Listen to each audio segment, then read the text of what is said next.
Yo, what's up? My name's Dan Giffin. I make music as Philia, and in this series, I'm going to show you basically how to make your music loud and clear. We're going to start building a pro mixing template in this video. By the end, I'm going to show you my mastering chain and a couple different ideas on how to reference and get your tracks really tight, assuming that you've already been making music. We're going to use Ableton Live 12 Suite. Basically, this is going to be a good template if you're making EDM or electronic dance music. If you're making jazz or like country music, the concepts can still apply, but it might be a little bit different. If you don't know much about EQ or compression or limiting and clipping, get a foundation with those things and then come back and watch this video. All right, so here's a track that I just finished called Nostalgia, which I really like. But you can see that I've got everything grouped into these different groups based off of different types of sounds. I've got all my drums in one group. Inside of that, I have everything separated by the kick and snare. I have all my top drums, so that's like shakers, hi-hats, all that crap. And then I've got basses, so then I've got a lot of different bass sounds going on in this track. Those are all grouped together as well. Then I have leads, so these leads are all grouped together. That's like lead synths and horns and all that stuff. Then I have my vocals, specifically for vocals, vocal chops and things. And then I have an effects group, so this is like risers and sweeps, all that fun stuff. And then a premaster, which we'll talk about later.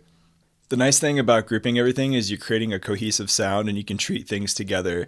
So everything kind of gets glued and kind of shifts and works together in a nice way before we're hitting the main master. One common mistake I see with a lot of producers is they have way too much volume going into their main track. And this is where gain staging is super important. So one tip that I might encourage people to do is just turn off everything on your master. I typically like to group everything into one and then I can just turn it off. So nothing on the master right now. And let's check out this main, see how much headroom we have going into here.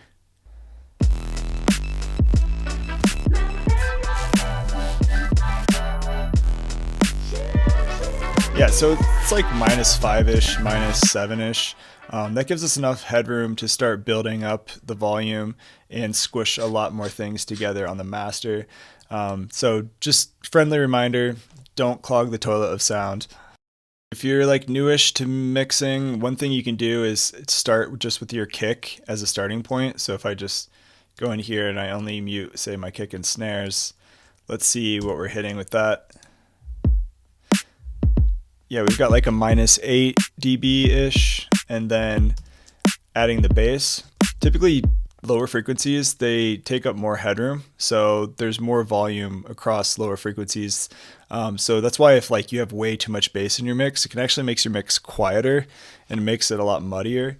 So yeah, it's something to be conscious of. So I have my kick and snare. Let's just see what that's reading out with our bass.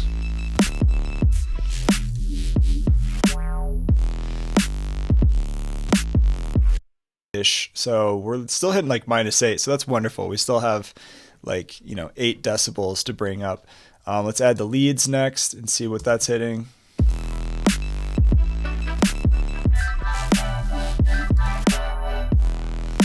Yeah, cool. And then we can add our vocals and everything else. So start with the kick and then the bass, and you can kind of build up the volume of these groups. Now, once we hit that, we're like, okay, cool, we can start building out our master chain.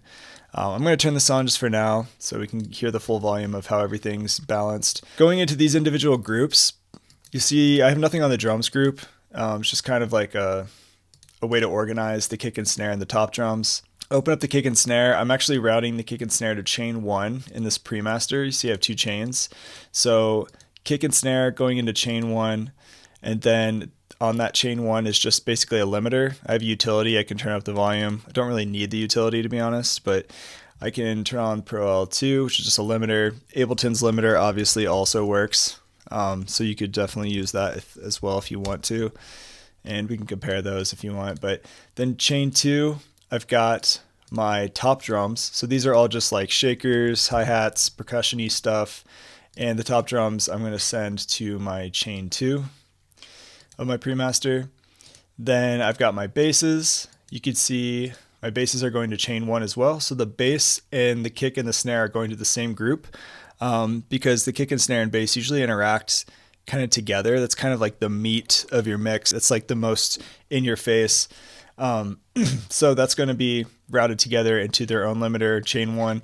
Then I've got my leads, that's going to chain 2 with the top drums.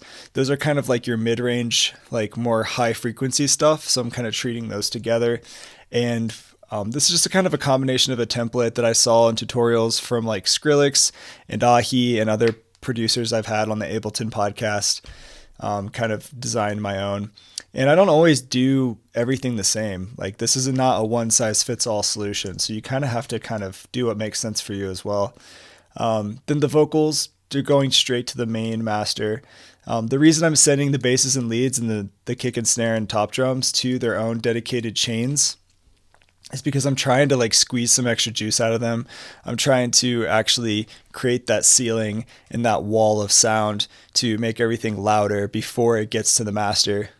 If you have limiters, you notice on this bass group and the kick and snare and the leads group, I have a limiter towards the end of at the end of the chain because I'm creating that ceiling to kind of make sure that some stuff isn't too loud and some stuff isn't too quiet, and kind of treat them. If you have one main limiter on your master and you're shoving all the sound into just that one limiter, you're not going to be able to get stuff loud enough, and that limiter is going to have a much harder time preserving the dynamics and being able to compress and aggressively boost and squash everything at once.